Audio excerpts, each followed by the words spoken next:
गडचिरोली जिल्ह्यात ईद उल फितर रमजान ईदची ईद जी आहे ते मुस्लिम बांधवांनी साजरी केली। आपण दृश्यामध्ये बघू शकतो एक दुसऱ्यांना शुभेच्छा देत असताना मुस्लिम बांधव आणि मोठ्या उत्साहाने रमजान ईद मुस्लिम बांधव साजरी करीत असतात। मुस्लिम बांधवाचा सर्वात मोठा सण म्हणून या सणाची ओळख आहे आणि या सणात 30 दिवस उपवास ठेवल्यानंतर 30 उपवास संपल्यानंतर रमजान ईद साजरी केली जाते।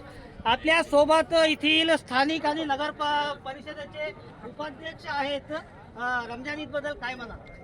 आज रमजान ईद मुस्लिम समाजातर्फे 30 दिवस उपवास ठेवतात आणि रमजान ईद सर्व मिळून सेलिब्रेट करतात। तर माझ्याकडून सर्वांना शुभेच्छा रमजान ईदची। आपण बघू शकतो आणि अजून काही स्थानिक आहेत, ट्रस्ट कमिटीचे सचिव आहेत।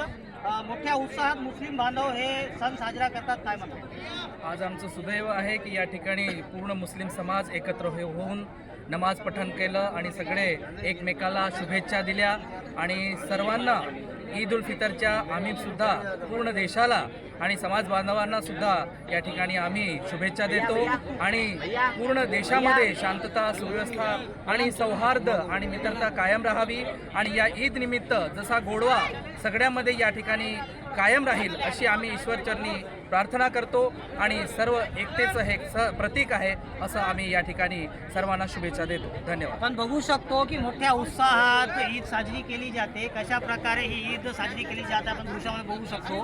मोठ्या संख्येत मुस्लिम बांधव जे आहेत एक दुसऱ्यांना शुभेच्छा देत असताना आपण बघू शकतो की कशा प्रकारे शुभेच्छा इथे देण्यात येत आहेत आणि हा सण सर्वात मोठा सण म्हणून साजरा केला जातो आणि गडचिरोली जिल्ह्यासह अख्ख्या महाराष्ट्रात आणि भारत देशात आज ईद उल फितर साजरी करण्यात आली आणि प्रत्येक मुस्लिम बांधव जे आहे ते ईदगाह परिसरात जाऊन आपली नमाज अदा केली आणि एक मोठ्या सणाच्या शुभेच्छा TV9च्या माध्यमाने।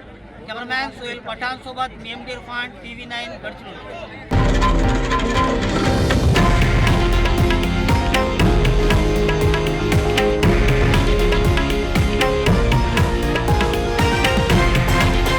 हे आहे देशातील नंबर 1 न्यूज नेटवर्क आणि आपण पाहत आहात TV9 मराठी, एकमेव।